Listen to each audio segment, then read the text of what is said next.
여호와의 천사가 갓에게 명령하여 다윗에게 이르시기를 다윗은 올라가서 여부스 사람 오르난의 타작 마당에서 여호와를 위하여 제단을 쌓으라 하신지라. 이에 갓이 여호와의 이름으로 이른 말씀대로 다윗이 올라가니라. 그때 오르난이 밀을 타작하다가 돌이켜 천사를 보고 오르난이 4명의 아들과 함께 숨었더니 다윗이 오르난에게 나아가매 오르난이 내다보다가 다윗을 보고 타작 마당에서 나와 얼굴을 땅에 대고 다윗에게 절하매 다윗이 오르난에게 이르되 이 타작하는 곳을 내게 넘기라. 너는 상당한 값으로 내게 넘기라.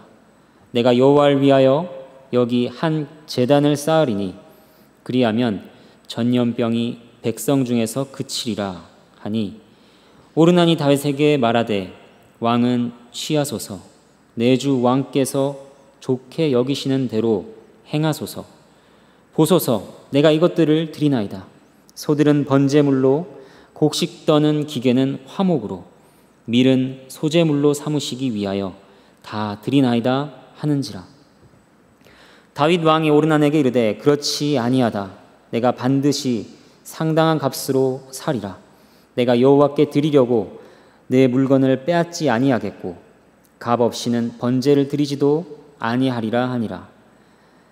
그리하여 다윗은 그 터 값으로 금 600세겔을 달아 오르난에게 주고 다윗이 거기서 여호와를 위하여 제단을 쌓고 번제와 화목제를 드려 여호와께 아뢰었더니 여호와께서 하늘에서부터 번제단 위에 불을 내려 응답하시고 여호와께서 천사를 명령하심에 그가 칼을 칼집에 꽂았더라.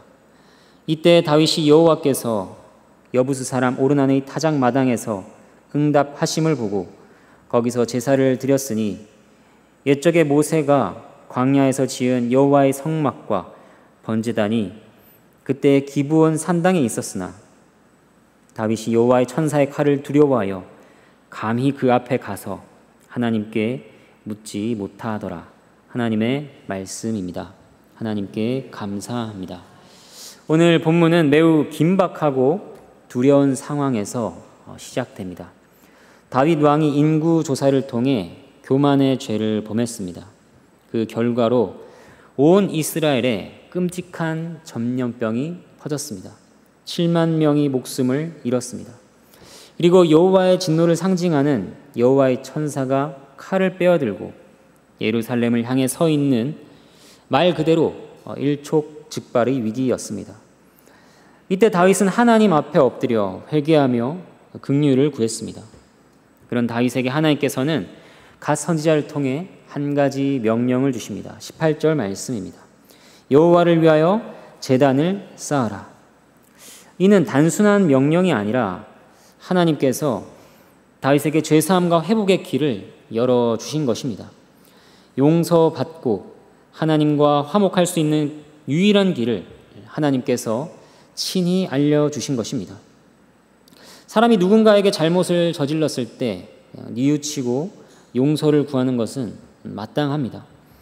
그러나 그것만으로 상대의 마음이 곧바로 풀리는 것은 아닙니다. 진심 어린 사과 외에도 관계를 회복하기 위해서는 상대의 마음에 닿는 방식이 필요합니다. 그 방식은 사람마다 다르고 또 상황마다 다릅니다. 어떤 때는 피해를 입은 자도 스스로 알지 못합니다. 그래서 용서를 구하는 자가 이런저런 여러 방법들을 시도하기도 합니다. 하나님과의 관계에서도 마찬가지입니다. 죄인이 하나님께 회개하며 나아가는 것은 반드시 필요한 일입니다. 하지만 회개만으로는 죄의 문제를 해결할 수 없습니다. 사람은 여러 방법들을 시도하죠. 그러나 하나님께서 허락하신 방식이 아니고는 용서와 화해는 이루어질 수 없는 것입니다. 하나님께서는 바로 그 길을 다윗에게 보여주셨고 오늘 우리에게도 알리고 계십니다. 그것은 바로 제단을 쌓는 것입니다. 그리고 그 제단의 실체는 예수 그리스도이십니다. 죄인이 하나님과 다시 화목할 수 있는 길은 오직 유일한 중보자가 되시는 예수 그리스도를 통해서만 가능합니다. 오늘 본문을 살피는 것은 바로 그 진리를 확인해 가는 과정입니다. 먼저 다윗이 제단을 쌓게 되는 장소를 보겠습니다. 오르난의 타작마당입니다. 병행구절인 사무엘하 24장에서는 이 장소를 아라우나의 타작마당으로 기록하고 있습니다. 동일 인물인데 두 이름입니다. 오르나는 히브리식 이름이고 아라우나는 여부스식 이름입니다. 그는 여부스 족속 사람입니다. 예루살렘의 원주민이었습니다. 다윗이 예루살렘을 정복하고 수도로 삼죠. 그 이후에도 여부스 족속의 일부가 여전히 그곳에 남아 있었던 것입니다. 이 오르난의 타작마당이 중요한 이유는 두 가지입니다. 첫 번째로는 그것이 바로 모리아산이라는 점입니다.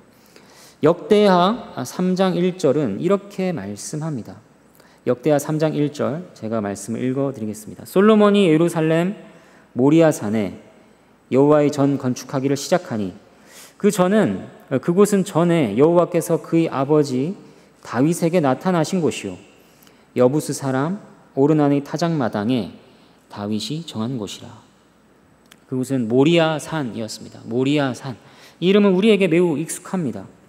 창세기에서 아브라함이 하나님의 명령을 따라 그의 독자 이삭을 번제로 바치기 위해 그 산에 올라갔습니다. 아브라함은 실제로 아들을 죽이려고 했습니다. 하지만 하나님께서는 그 손을 멈추게 하시고 대신 준비해 두신 순양으로 제사를 드리게 하셨습니다. 이것은 단순한 역사적 사건이 아니었습니다. 약속의 자손인 이삭의 희생 장면은 하나님의 독생자이시며 오실 메시아이신 예수 그리스도의 죽음을 예표하는 그림자였습니다. 하나님께서 친히 준비하신 어린 양 그리스도께서 장차 바로 그 모리아 산에서 죄인을 위하여 제물로 드려지게 될 것을 미리 보여주신 것이었습니다. 그런 의미에서 그 장소에서 다윗이 제단을 쌓은 것은 단순한 우연이 아니었습니다. 하나님의 심판 앞에서 피할 길이 없던 다윗과 이스라엘 백성에게 하나님께서는 오르난의 타작마당을 통해 구속의 은혜가 시작될 자리를 보여주셨습니다. 죄의 대가가 반드시 치러져야 하지만 그 값을 하나님께서 친히 준비하신 제물로 대신 감당하시겠다 하는 그 복음의 예고가 이 장소에 담겨 있는 것입니다. 그리고 이 오르난의 타작마당이 특별한 이유가 또 있습니다. 바로 그곳에 솔로몬의 성전이 건축된다는 사실입니다. 성전은 그저 종교의식을 위한 건물이 아닙니다. 제사가 드려지고 대속의 피가 흘려지는 곳입니다. 그렇게 하나님과 죄인이 만나고 화목하게 되며 주의 백성들로서 하나님께 기도가 받아들여지는 곳이 바로 성전입니다. 그러므로 이삭을 바치려 했던 모리아산과 다윗이 제단을 쌓은 자리 그리고 훗날 세워질 성전 이 모든 것은 하나의 중심 진리를 가리키는 모형적인 연결선 위에 놓여 있는 것입니다. 그 중심 진리는 오직 하나입니다. 하나님께서 화목을 위한 어린 양을 친히 준비하신다. 바로 예수 그리스도이십니다. 그 예수 그리스도 안에서 참된 화목의 길이 열린다는 것입니다. 이것을 살피면서 우리에게 적용할 점은 무엇일까요? 우리는 종종 자신이 드리는 열심, 감정, 선행으로 하나님과의 관계가 더 좋아지리라, 회복되리라 착각합니다. 그러나 구원의 길은 단 하나, 오직 예수 그리스도를 통한 십자가의 복음뿐입니다. 하나님께서 허락하신 복음에 우리는 감사를 올려드려야 할 것입니다. 또 우리의 신앙과 구원이 오직 예수님께 뿌리를 두고 있는지를 늘 점검해야 할 것입니다. 어떤 상황에서도 그 복음을 붙들어야 할 것입니다. 그리고 제단을 쌓고 장차 성전이 세워질 장소가 이방인인 오르난의 땅이라 하는 것에도 중요한 의미가 있습니다. 예루살렘 성전이 이방인의 소유였던 땅에 세워졌다 하는 것은 그리스도의 몸된 교회가 유대 땅을 넘어 온 세계 가운데 세워질 것임을 상징적으로 보여주는 것입니다. 복음이 국경과 민족의 장벽을 넘어 모든 족속과 백성에게 전파될 것이라 하는 하나님의 구속 역사를 미리 드러내는 것입니다. 예수 그리스도께서는 유대인만이 아니라 모든 민족을 위한 구속주로 오셨습니다. 하나님께서는 처음부터 복음을 온 열방에 주시기를 원하셨습니다. 이것에서 우리는 우리의 위치와 부르심을 다시 확인할 수 있습니다. 우리는 어떤 자들이었습니까? 우리는 이방인이었습니다. 그러나 복음에 빚진 자들이 되었습니다. 우리 역시 복음의 확장을 위해 기도하고 후원하고 또 직접 참여하는 삶을 살아가야 하는 것입니다. 가정 안에서, 직장에서 이웃과 열방을 향해 복음적인 삶을 실천하며 살아가기를 우리는 소원해야 합니다. 이제 오르난과 다윗의 대화를 살펴보도록 하겠습니다. 다윗은 여호와께 제단을 쌓기 위해 오르난의 타작마당을 사려 합니다. 그러자 오르난은 왕께 모든 것을 다 드리겠다고 말합니다. 소와 타작 기구까지도 번제물과 나무로 쓰시라며 아낌없이 내어 놓았습니다. 이방인이지만 그가 지금 일어나고 있는 일들 가운데서 자신의 역할이 어떤 것이고 또 어떤 헌신을 할 수 있는지를 표현한 것이죠. 그러나 다윗은 이렇게 말합니다. 24절, 내가 여호와께 드리려고 내 물건을 빼앗지 아니하겠고 값없이는 번제를 드리지도 아니하리라. 다윗은 결국 금 600세겔을 달아주고 그 땅을 삽니다. 이 금액은 당시 일반 노동자가 거의 100년간 일해야 벌 수 있는 막대한 금액입니다. 오늘날의 가치로 환산하면 대략 30억에서 40억 원에 해당되는 금액입니다. 다윗이 그 장소에 대해 마땅히 치러야 할 충분한 대가를 지불한 것입니다. 다윗은 왜 이렇게 극구 값을 치르려 했을까요? 단지 남의 땅을 빼앗는 것이 옳지 않다는 도덕적인 이유 때문인가? 그것만은 아닙니다. 그가 그렇게 한 것에는 깊은 신앙적인 의미가 담겨 있습니다. 다윗은 자신의 죄로 인해 이스라엘에 임한 재앙 앞에 마음 아파했습니다. 진심으로 회개하고 있었습니다. 그 회개를 이러한 방식으로 나타낸 것입니다. 그리고 죄를 사하시고 살 길을 열어주신 하나님께 대한 감사를 이렇게 나타낸 것이죠. 값없는 제물로 하나님 앞에 나아갈 수 없다 하는 다윗의 고백은 하나님께 드리는 마음이 그저 말과 형식이 아니라 진실한 헌신과 대가를 동반해야 함을 보여줍니다. 우리는 하나님의 은혜를 헛되이 받지 않아야 합니다. 우리는 우리의 회개를 나타내야 합니다. 우리의 감사를 나타내야 합니다. 하나님 앞에 헌신과 경외, 실천과 변화를 담은 감사의 제물로서 우리 자신을 드려야 하는 것입니다. 이것이 참된 신앙이 추구하는 하나님을 향한 전인격적 예배라 할 수 있습니다. 다윗의 번제와 화목제에 대해 26절에서 하나님께서는 하늘에서 번제단 위에 불을 내려 응답하셨습니다. 이는 단순한 기적이 아니라 하나님의 영광과 임재를 드러내신 것이었습니다. 다윗의 회개와 제사가 받아들여졌고 제사함이 이루어졌으며 재앙이 종식되었음을 선언하는 신적인 응답이었습니다. 그리고 이것은 동시에 성전의 자리가 결정되는 매우 중요한 전환점이 되었습니다. 하나님의 응답을 본 다윗은 28절에서 오르난의 타작마당에서 계속해서 제사를 드리게 됩니다. 비록 모세시대 성막과 번제단은 여전히 기본 산당에 있었습니다.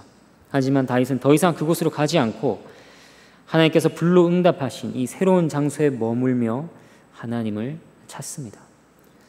이것은 다시 임할지 모르는 심판의 칼을 두려워했기 때문이기도 하겠지만 그 깊은 내면에는 하나님께서 이 장소를 거룩하게 구별하셨음을 깨달았기 때문입니다. 다윗은 심판의 칼 앞에서 생명의 길을 열어주신 하나님을 두려움과 경외심으로 바라보았습니다. 그 거룩한 임재가 임한 자리에서 계속 하나님께 예배하기로 결단했습니다. 하나님의 뜻을 분별하고 그 뜻에 순종하며 반응하는 참된 신앙의 태도였습니다. 이제 말씀을 정리하도록 하겠습니다.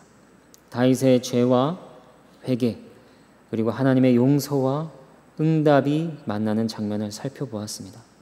이것은 곧 우리 모두의 이야기입니다.